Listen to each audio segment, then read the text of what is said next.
मित्रांनो, शेतकऱ्यासाठी दिलासादायक बातमी आहे. प्रधानमंत्री किसान सन्मान निधी योजनेचा 20वा हप्ता लवकरच शेतकऱ्यांच्या बँक खात्यात जमा होणार आहे. सरकारच्या अधिकृत सूत्रानुसार काही तांत्रिक अडचणीमुळे हा हप्ता उशिरा येत असला तरी ऑगस्टच्या पहिल्या आठवड्यात तो वितरित होण्याची शक्यता आहे. पीएम किसान योजनेनुसार दरवर्षी पात्र शेतकऱ्यांना 3 हप्त्यात प्रत्येकी 2,000 अशी एकूण 6,000 ची थेट आर्थिक मदत दिली जात होती. या योजनेचे आतापर्यंत 19 हप्ते वितरित करण्यात आले असून 20व्या हप्त्यासाठी शेतकरी उत्सुकतेने वाट पाहत आहेत. मित्रांनो, या हप्त्याचा वितरण कालावधी जून 2025 मध्ये अपेक्षित होता, मात्र प्रशासनिक कारणांमुळे तो लांबला आहे. आता ऑगस्ट 2025च्या पहिल्या आठवड्यात पैसे खात्यात येण्याची शक्यता आहे, अशी माहिती सूत्रांनी दिली आहे.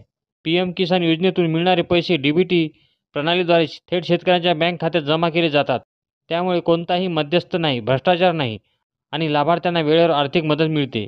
या योजनेचा लाभ मिळण्यासाठी ई-केवायसी अनिवार्य करण्यात आले आहे. व्हिडिओ आवडले असल्यास व्हिडिओला लाईक करा, कमेंट करा आणि जास्तीत जास्त शेतकरी बांधवांना शेअर करा. भेटूया पुन्हा नवीन व्हिडिओसह नवीन अपडेटसोबत. नमस्कार.